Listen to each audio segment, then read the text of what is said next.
our keynote speaker for today, Professor Isa Ali Ibrahim Pantami.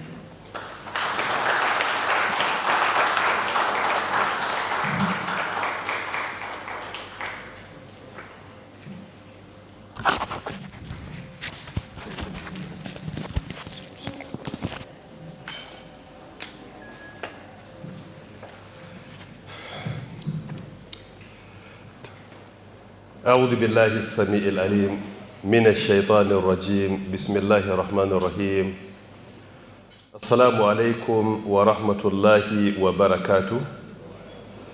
May Allah's peace, mercy and blessings be upon you all. إن الحمد لله نحمده ونستعينه ونستغفره ونعوذ بالله من شرور أنفسنا وسيئات أعمالنا من يهده الله فلا مضل له ومن يضلل فلا هادي له وأشهد أن لا إله إلا الله وحده لا شريك له وأشهد أن محمدا عبده ورسوله أما بعد. All praises and thanks are due to Allah. We praise Him, we seek His help, and we beg for His forgiveness. We seek Allah's refuge from our evil deeds. Whomever Allah guides cannot be led astray, and whomever is led astray shall find none other than to guide him. I bear witness that none has the right to be worshipped but Allah alone, who has no partner, and I bear witness that Prophet Muhammad, peace and blessings of Allah be upon him, is his slave and messenger. The organizers of the event, other speakers here present, respected personalities, ladies and gentlemen of the press,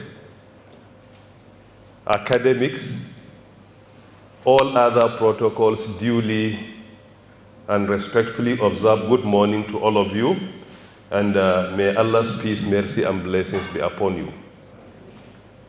I'm glad to be invited by the three bodies that organized this event: the Metropolitan Law Firm, the First Trustees Limited, and the Al-Amin Trustees Limited.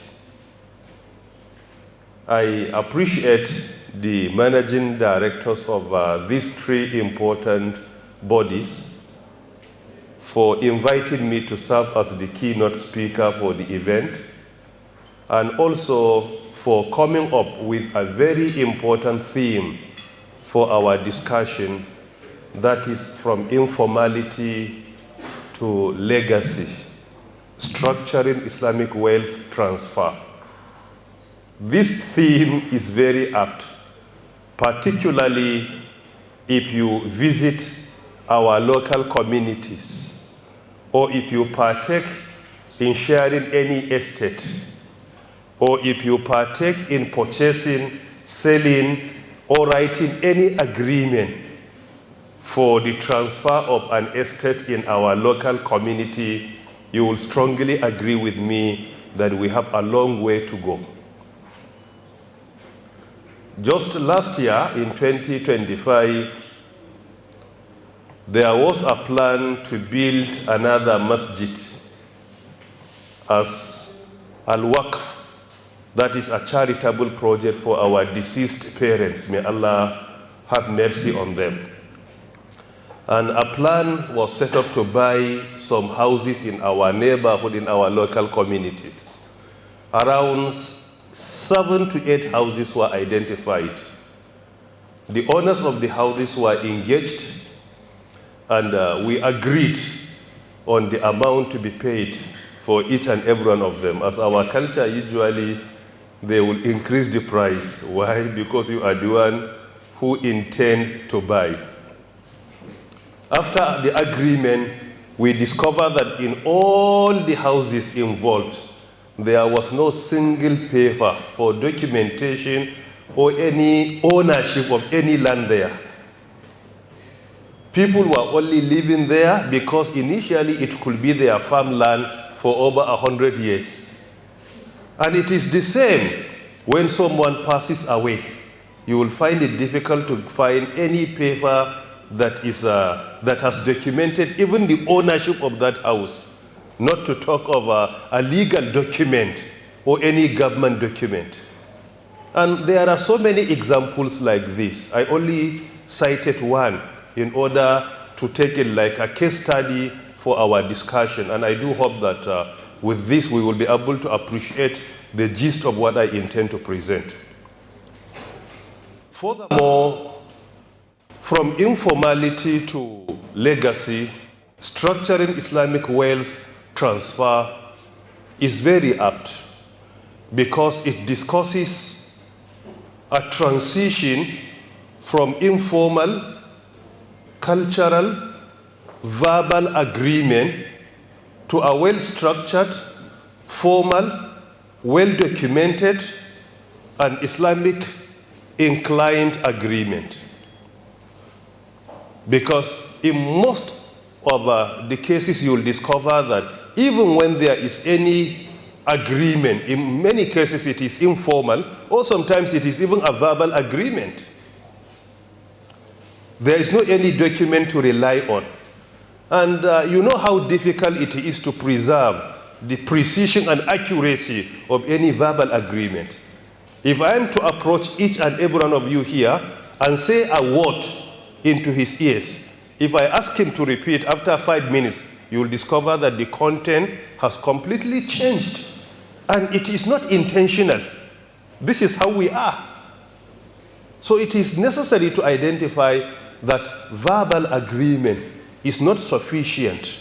It should be the primary agreement, but it's not sufficient. Verbal agreements are to be documented.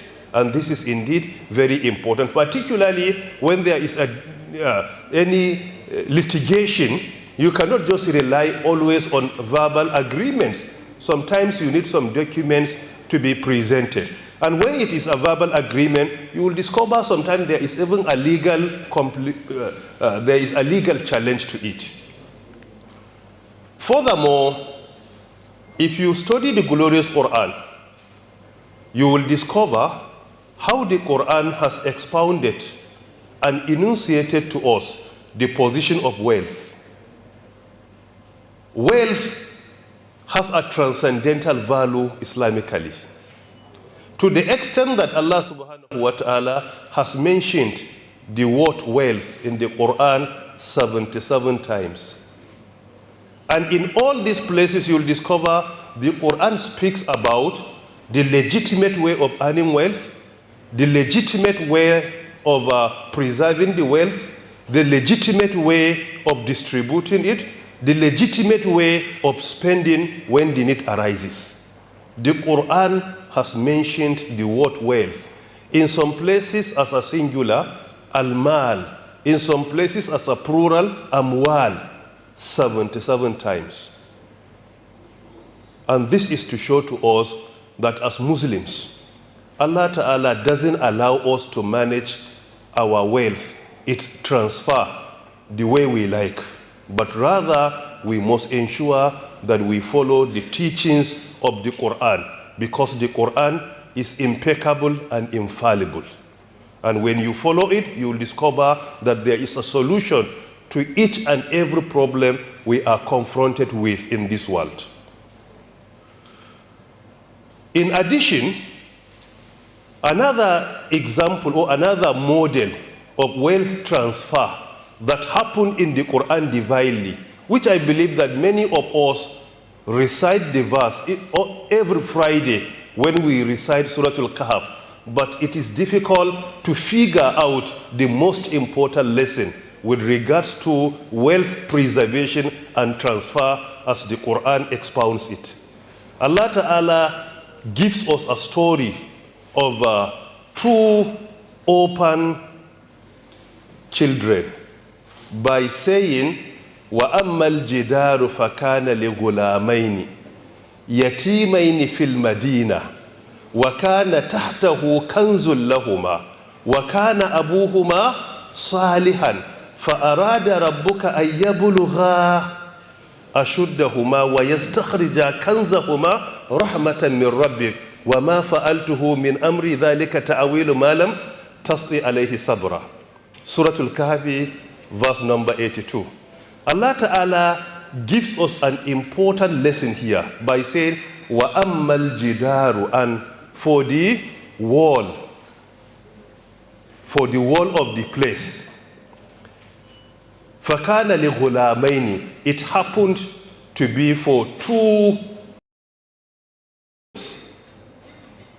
yatimaini fil Madina, in that city. وَكَانَ أَبُوهُمَا صَالِحًا, and their father was a righteous person before he passed away. فَأَرَادَ رَبُّكَ أَن يَبْلُغَا أَشُدَّهُمَا, and your Lord intended to preserve this wealth for them until they reach the age of full strength. لِيَسْتَخْرِجَا كَنْزَهُمَا, in order to bring out the treasure that their father left behind for them. What happened at that time? Khidr and Prophet Musa, Prophet Moses were together. They proceeded by a city, and Khidr discovered that the wall was about to collapse, and he set it up straight. And he was challenged by Musa alayhi salam that, why were you engaging in this?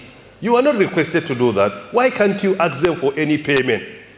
As in verse number 77. And in verse number 82, he explained to him that this is what I did in order to ensure that their treasure, their wealth was protected divinely. So look, Allah preserved this. And what is the reason for the preservation? Their father was a righteous man. Until they reached the age of their full strength.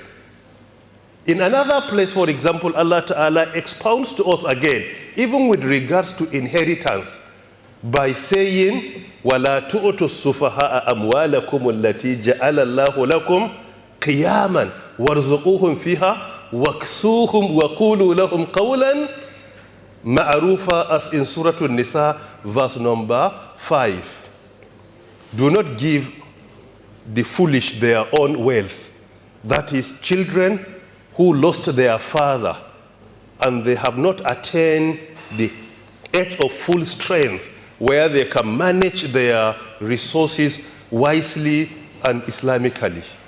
Please control, keep it, continue to partake in business with their wealth that Allah Ta'ala has placed you as a vicegerent on it.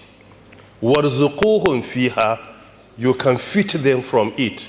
وَاكْسُوهُمْ, and you can clothe them from their wealth. And when they argue, they ask you to give them their wealth, their own portion of their inheritance. Allah Ta'ala says, وَاكْسُوهُمْ وَابْتَلُوا الْيَتَامَى حَتَّى إِذَا بَلَغُوا النِّكَاحَ وَلَا تُؤْتُوا السُّفَهَاءَ أَمْوَالَكُمُ الَّتِي جَعَلَ اللَّهُ لَكُمْ قِيَامًا وَارْزُقُوهُمْ فِيهَا وَاكْسُوهُمْ وَقُولُوا لَهُمْ قَوْلًا مَعْرُوفًا. When they argue, talk to them with words of kindness. Please be patient. We are managing your wealth for you. When you reach the level of taking it over, be rest assured that you will be given whatever you have at our disposal. So these divine messages teach Muslims and humanity in general about what we can call structured Islamic wealth transfer. And this is only to serve as a guide for the discussion here. The next issue to discuss is about the challenges of informality when it comes to Islamic wealth transfer. There are many challenges when we fail to partake in a structured, formal, and well-documented Islamic wealth transfer. There are many challenges to be encountered. Number one is what I call the silent killer. The silent killer. The silent killer is what I earlier mentioned superficially, is verbal agreement.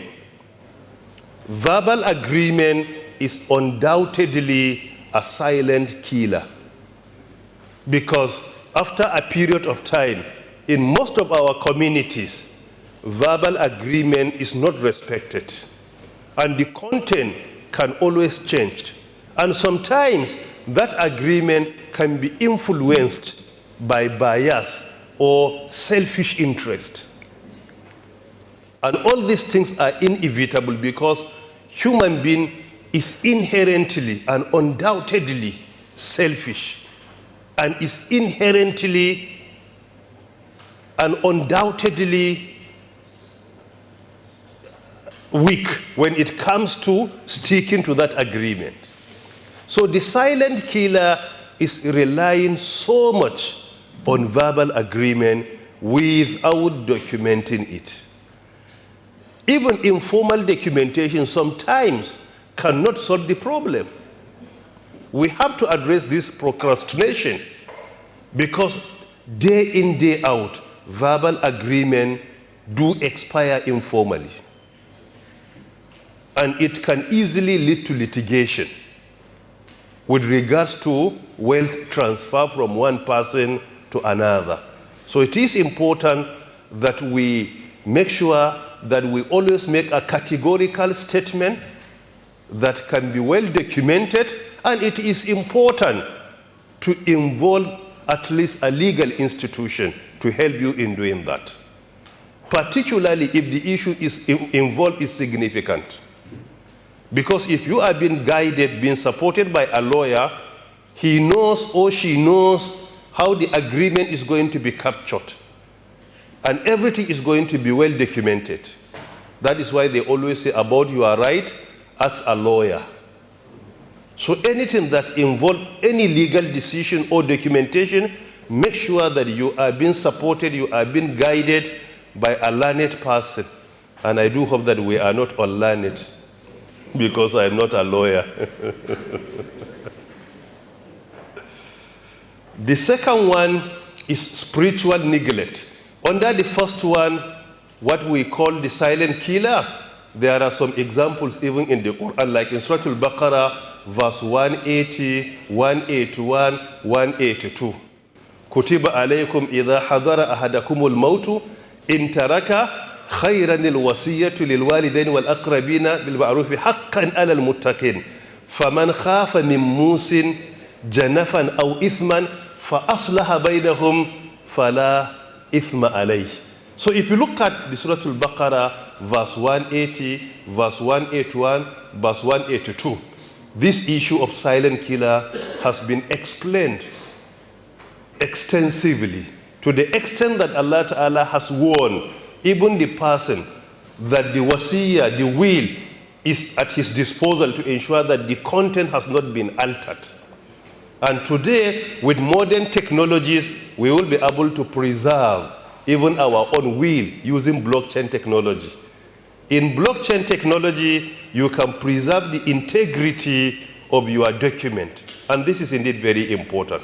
You can preserve to the extent that nothing can be altered. And even with some intervention, if it is altered, the date of the alteration is going to be documented in that system. At least you can have, this has been altered by this day, by this hour, by this minute, and also by this second. So at least that alteration is documented. And it is important that we should start to think of documenting our wills using, please allow him to sit down, no problem, you can sit down, no problem. It's my seat, I have sacrificed it for you, please. Get seated, no problem. Number two is spiritual neglect. Spiritual neglect is a situation where we have a will to make and we fail to write it down. The first one is about the verbal, while this one is just not documenting it completely. It's a spiritual neglect, because our beloved Rasulullah sallallahu alayhi wa alihi wa sallam says, ما حق امرئ مسلم أن يبيت ليلتين ووصيته ليست مكتوبة عنده أو كما قال الرسول.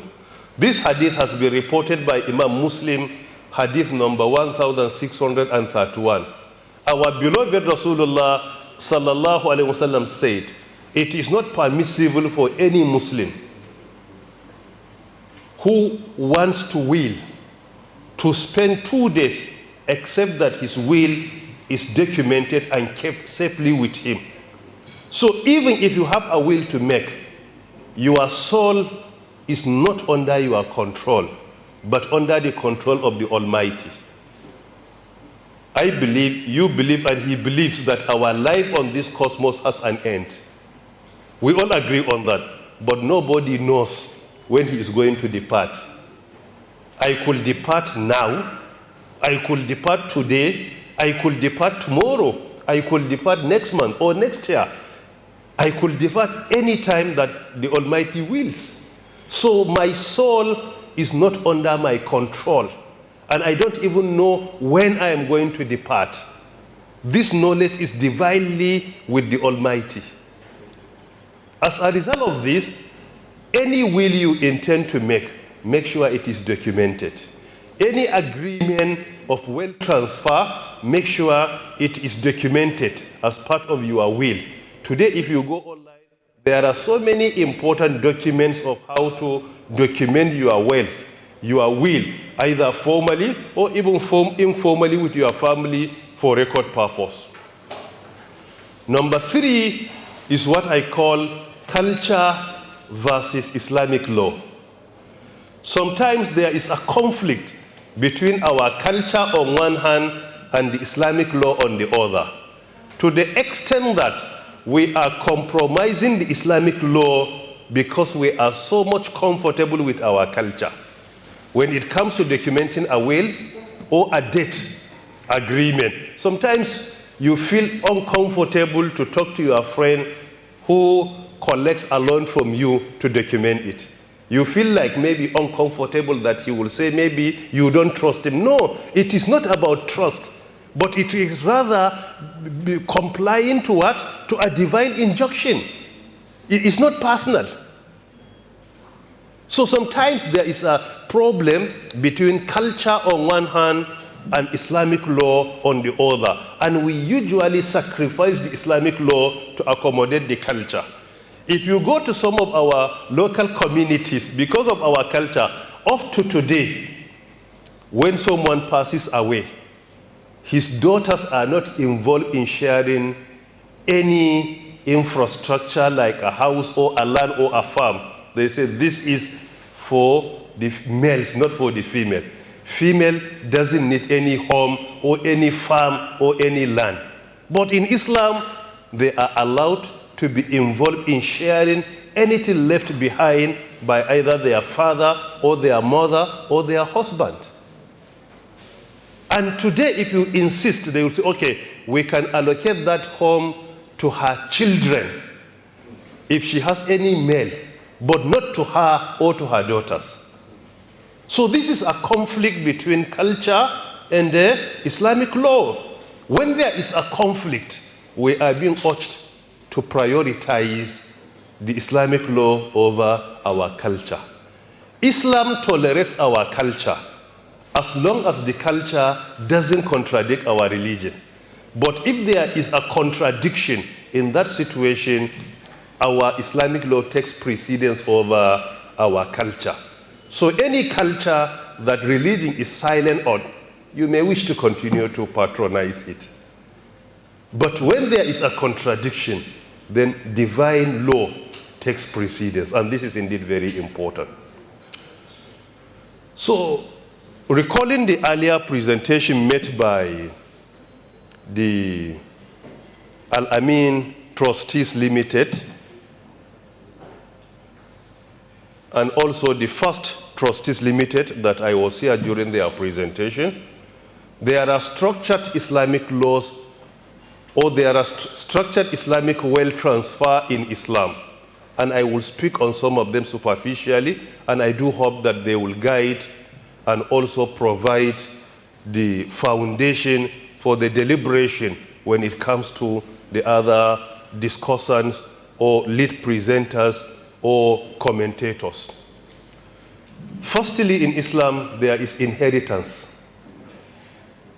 When someone passes away, there is an inheritance to be left behind to be patronized by his parents, his wife or wives, his children, as the case may be.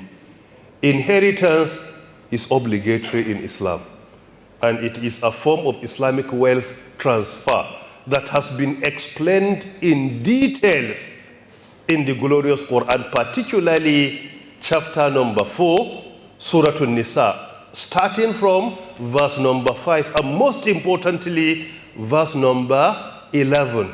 Yusikumullahu fi awladikum lidhakari mithlu hadhil unthayayn, to the end of the verses, that Allah commands you, Allah directs you fi awladikum, with regards to your children's inheritance. In that verses, you will discover that the portion to be given to your wife when you pass away has been explained. To your husband when you pass away as his wife has been explained. To your male children, to your female children, and sometimes even to your father and mother, as the case may be. Sometimes even to some of your relatives where you don't have a direct inheritor from you.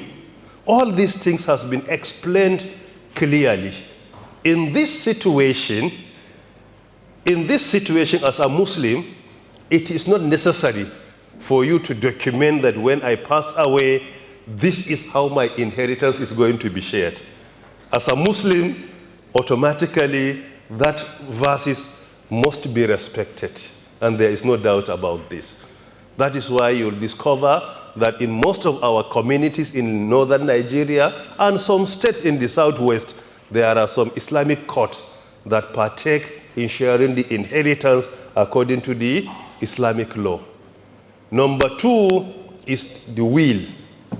Will, that is al-wasiyah. Al-wasiyah is supposed to be a written document explaining how a certain portion of your wealth is going to be utilized when you depart. And in making that will, it is important to remember that a maximum of 1/3 of your wealth can be involved. But anything more than that, Islamically, is not accepted. And if you can reduce it to maybe 1/4, that is 25% of your estate, that is encouraging. You left behind, for example, 100,000 naira. That will should not accommodate more than 30%. Maybe, for example, like 30,000 naira.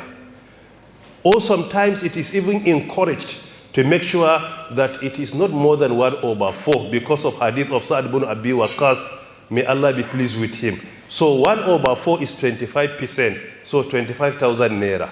So in Islam, it is permissible for you to write your own will by stating, when I passed away, this certain amount of money, this certain percentage of my estate is going to be dedicated as part of my will to do this and this and this. And if there is any debt on you, it must also be documented so that your inheritors, your heirs, will know that that burden is on you. And Islamically, inheritance cannot be shared until and unless we settle all the liabilities on you. And this is indeed very important.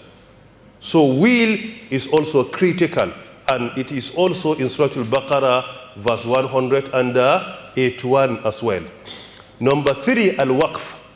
The previous lady, may Allah Ta'ala reward her, spoke on al-waqf. Al-waqf is what we can call technically as an endowment. Or literally, we can say ongoing charity or uninterrupted charity. So al-waqf is a very important Islamic wealth transfer where you sacrifice certain percentage of your wealth while you are alive in order to make some charitable projects like building a school or providing potable water for a community or sponsoring some orphans, or purchasing some beneficial books that are to be distributed for others to benefit from, or building a home to host visitors, or for orphans. This is what is called al-waqf. So if you look at al-waqf and az-zakah, these two things, they are what I personally call as divine poverty eradication program. They are divine poverty eradication program. As zakah, you give 1/40 or 2.5% of what you earn, year in, year out. And if you look at al-waqf, it is a format of an endowment where you sacrifice certain percentage from your wealth for others to benefit from. So they are divine poverty eradication program.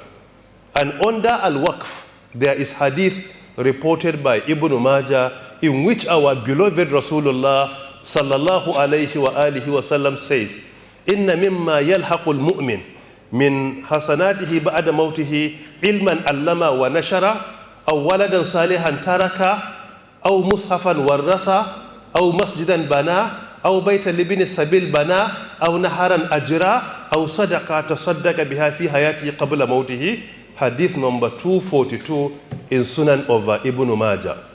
Our beloved Rasulullah sallallahu alayhi wa alihi wa sallam says, "Inna mimma yalhaqul mu'min min amalihi wa salatihi ba'da mawtihi," as part of what can reach a believer when he departs, when he passes away, as part of his good deeds.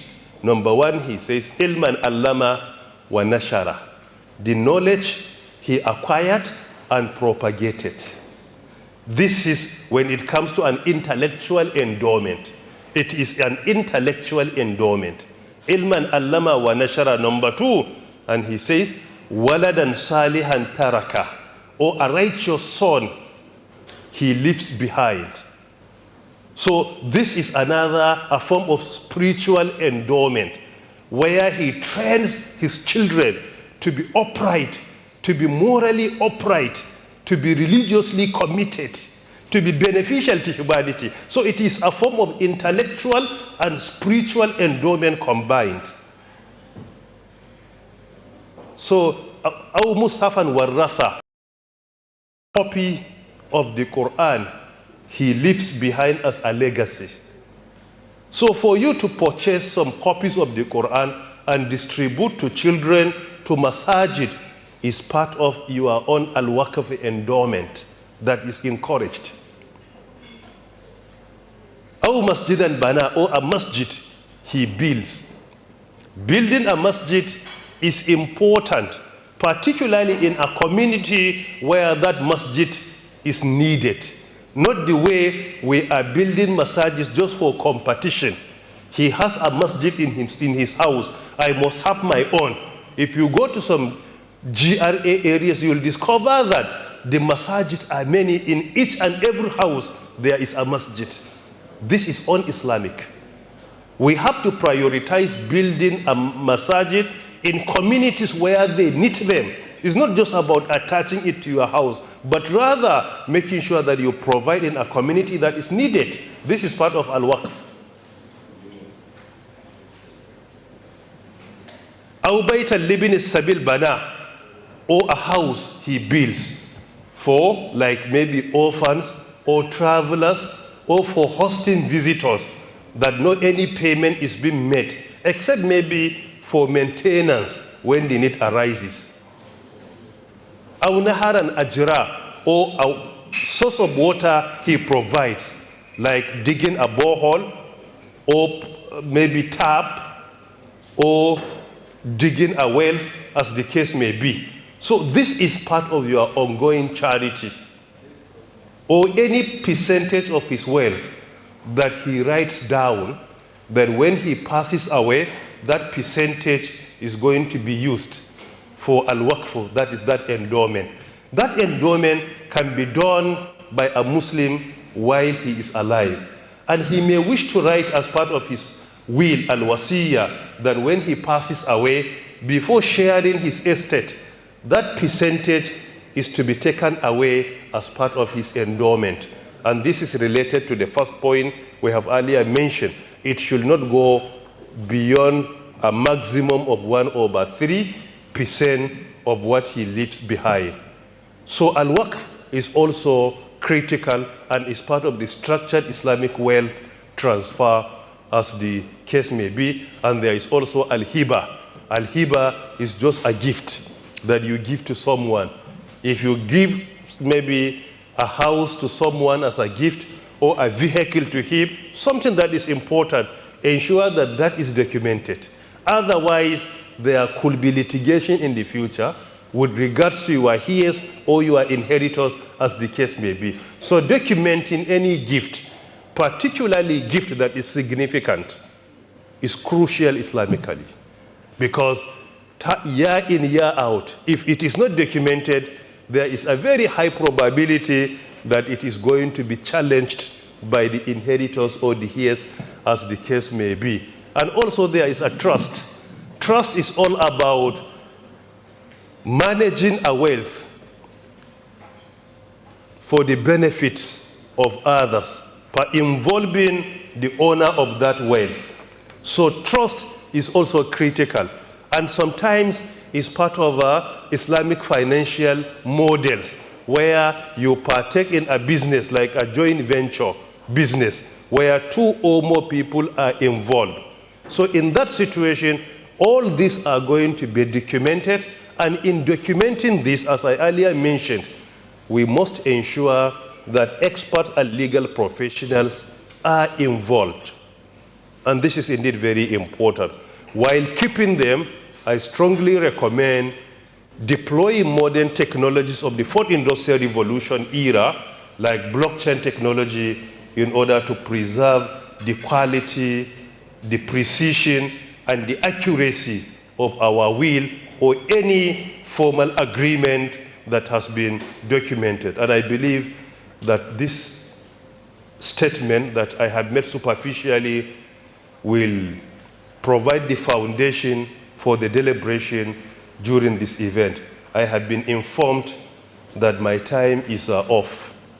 Permit me to clear the screen and shut down the lecture and retire. Thank you very much for inviting me. Wassalamu alaikum wa rahmatullahi wa barakatuh. Thank you, sir. Pleasure. Thank you. Thank you. Thank you. Thank you. Thank you, sir. Wassalamu alaikum. Assalamu wa rahmatullahi wa barakatuh. Thank you very much. Thank you. It's very insightful. Oh, thank you very much. Alhamdulillah, Muhammad. Wa iyyakum. Inshallah. Jazakumullah khair.